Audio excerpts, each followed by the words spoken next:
Función racional. Ejercicio avanzado número 1. Vamos a revisar un ejercicio en el cual estaremos abordando distintos aspectos que hemos revisado sobre el estudio de la función racional. Comenzamos definiendo a la función f de x como la función ax más b sobre cx más d para x que pertenece al conjunto de los números reales, siendo x. Función racional. Ejercicio avanzado número 1. En esta presentación vamos a revisar un ejercicio en donde se abordan diferentes aspectos sobre el estudio de la función racional. Comenzamos definiendo a la función f como la expresión f de x igual a ax más b sobre cx más d para x que pertenece al conjunto de los números reales y x siendo diferente a la división de d sobre c. Inciso A. Halla la función inversa f a la menos 1 e indique su dominio.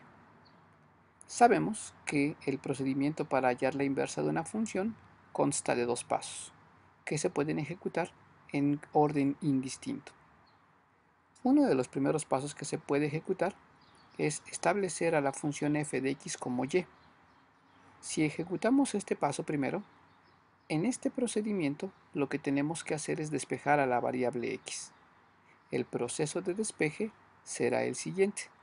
Multiplicamos ambos lados de la igualdad por el binomio cx más d.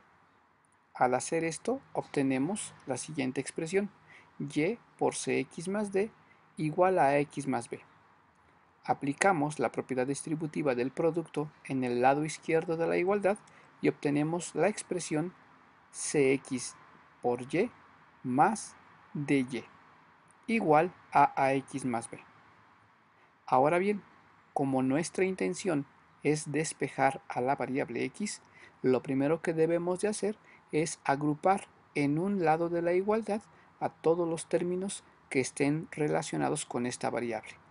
Así, si reorganizamos esta ecuación y agrupamos términos en x y términos que no dependen de x, tenemos la siguiente expresión: cxy menos ax es igual a menos dy más b.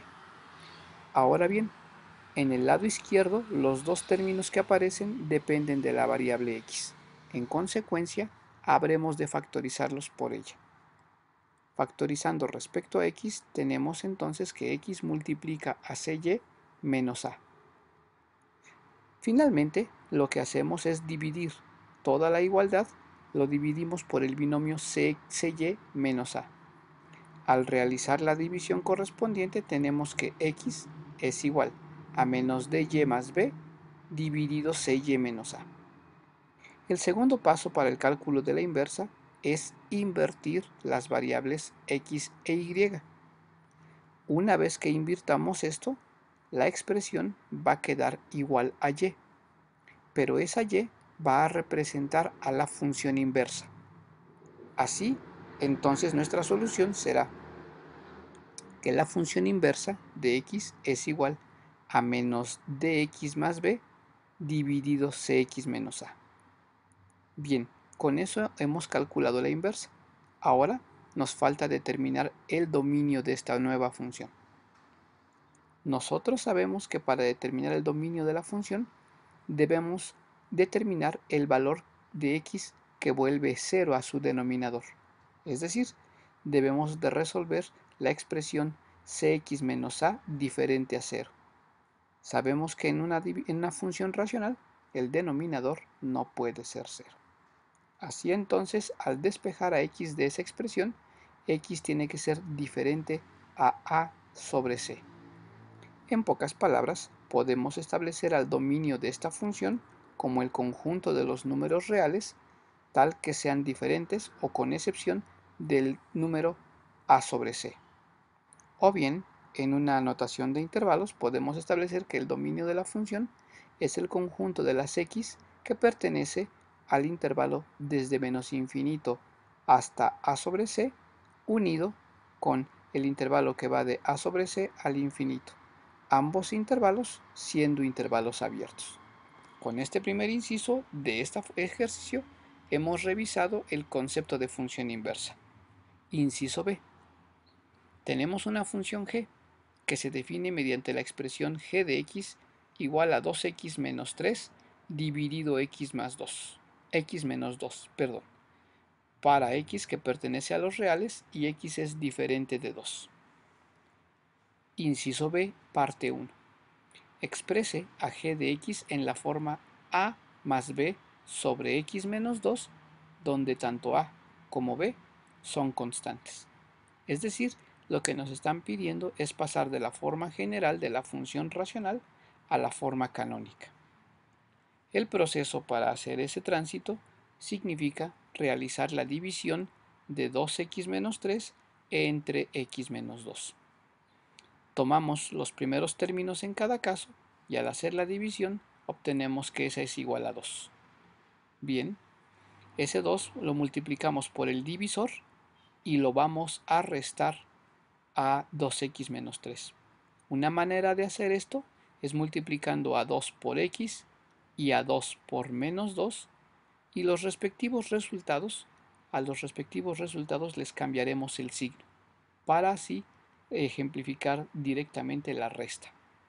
Por tanto, la primera multiplicación es 2 por x, que es negativo 2x con el cambio de signo, y 2 por menos 2, que se transforma en positivo 4 con el cambio de signo. De esta manera, al sumar los términos correspondientes, obtenemos que la primera suma nos da 0 y la segunda suma nos da 1. El algoritmo de la división nos establece que dividendo entre divisor siempre será igual a cociente más residuo sobre divisor. Pues bien, la función g de x es equivalente a la expresión 2 más 1 sobre x menos 2. Con esto tenemos entonces dos formas de expresar a la función g de x, la forma general y la forma canónica. Inciso B, parte 2. Dibuje aproximadamente el gráfico de y igual a g de x. Indique la ecuación de cada una de las asíntotas y las coordenadas de todos los puntos de corte con los ejes. Pues bien, para realizar el gráfico de la función g, podemos utilizar o su forma canónica o su forma general. Entonces, en el plano cartesiano, lo primero que vamos a determinar son las asíntotas de la función. Sabemos, desde la forma general o canónica, que la asíntota vertical está en x igual a 2, mientras que la asíntota horizontal está en y igual a 2. Dibujamos las asíntotas correspondientes en la función. Lo segundo que debemos hacer es determinar los puntos de corte con los ejes, es decir, la ordenada al origen y la raíz. La ordenada al origen sabemos que se calcula con g de 0 y g de 0 es exactamente 3 medios, se puede ver desde la forma general, y posteriormente la raíz se obtiene igualando la función a 0 y resolviendo para x. Si nosotros igualamos a 0 y resolvemos para x, podremos verificar que esa solución es también 3 medios. Así, los puntos de corte, tanto con el eje x como con el eje y, son 0,3 medios y 3 medios, 0. Con esa información podemos hacer el dibujo aproximado, el dibujo cualitativo de la función. Ya que tenemos el gráfico, podemos resumir el inciso B2 junto con toda su información, ecuaciones de sus asíntotas y coordenadas de los puntos de corte con los ejes correspondientes.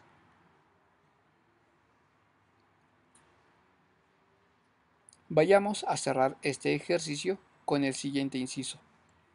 Nos dice así: la función h se define como h de x igual a raíz de x para x mayor o igual que 0. Bien, nos habla de la función raíz cuadrada y esta está definida siempre que su argumento sea no negativo. Inciso C y último de este ejercicio. Indique el dominio y el recorrido de la composición entre H y G. Bien, para tener una idea de qué nos están pidiendo, primero tenemos que tener claridad en la composición entre la función h y g.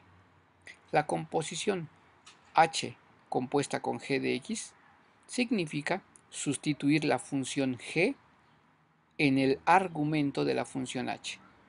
Así, la composición es igual a la raíz cuadrada de 2x menos 3 sobre x menos 2.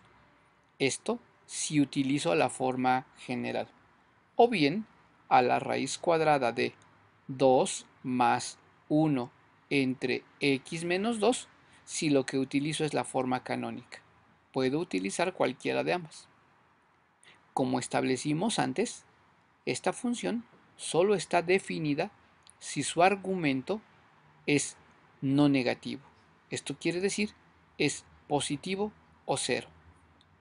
Ahora bien, dado que nosotros tenemos la gráfica de la función g de x, es fácil observar en qué momento esa función tiene un valor positivo o bien cero, es decir, un valor no negativo.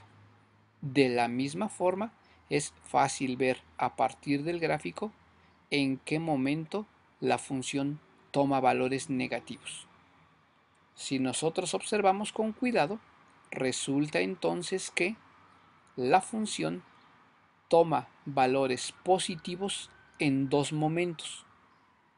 El primer momento se observa en la parte de la rama izquierda, que está y llega justo a su raíz, que es 3 medios. El segundo momento se observa después de la asíntota vertical, que está en 2 y continúa hasta el infinito. En esos dos momentos, la función g es positiva o al menos no negativa. Por tanto, es en esos momentos de la función g que la raíz cuadrada tiene sentido.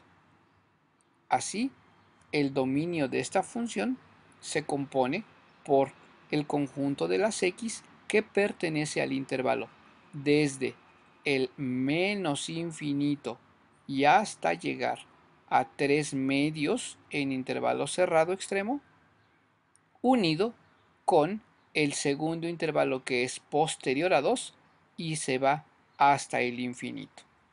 Ese es el dominio.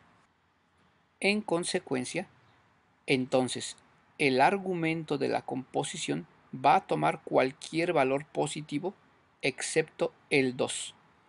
Eso quiere decir que 2 nunca va a ser resultado en el argumento y por tanto esta función nunca va a alcanzar el valor raíz de 2. Así, el rango de la función raíz de g de x será el intervalo desde 0 hasta raíz de 2 sin tocarlo, unido con raíz de 2 hasta el infinito. Y con esto queda terminado el presente ejercicio.